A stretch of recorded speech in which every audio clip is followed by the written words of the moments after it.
Hello, this is section 3.6, corresponding angles. And here we're looking at two lines that are cut by a transversal line, this line T. And the lines are the angles that are in the corresponding positions are called corresponding angles. Angles that are in the same position are corresponding.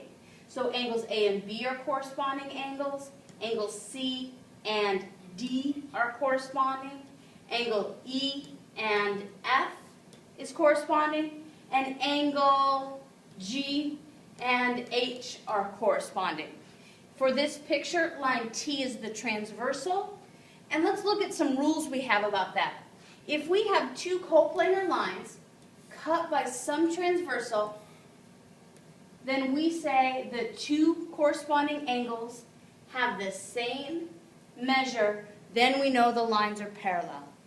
If this is line M, N, and I tell you that the angles are the same, then you can say M is parallel to N.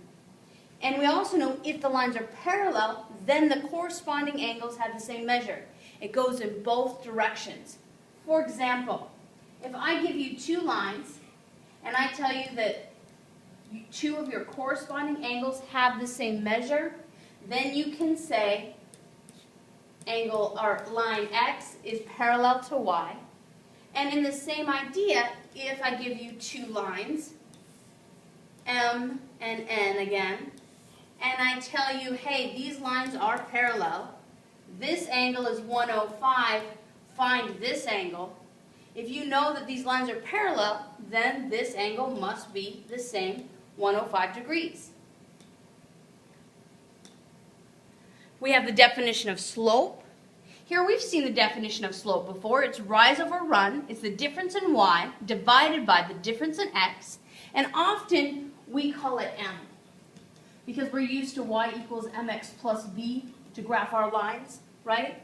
And in the numerator we have the rise, and in the denominator we have the run. But this is our definition, y2 minus y1 divided by x2 minus x1. We need to find that because we're going to look at parallel lines today. If two non-vertical lines are parallel, if and only if they have the same slope. This if you want to call it that, if and only if means that it goes in both directions. If lines have the same slope, then they are parallel. If lines are parallel, then they have the same slope. And then last, we have the transitivity of parallelism theorem.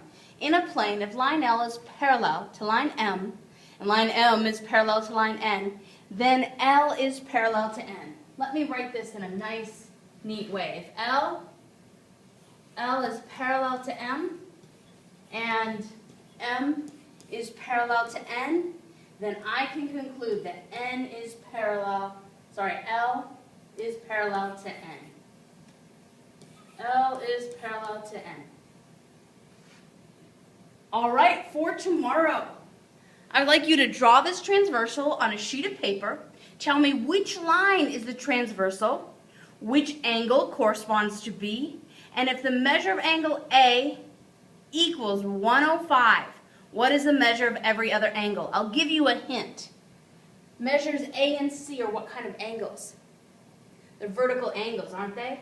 So once you know this angle, you can find its measure of its corresponding angle. You know the vertical angles, and then these two angles right here are linear pairs. All right, I'll see you tomorrow.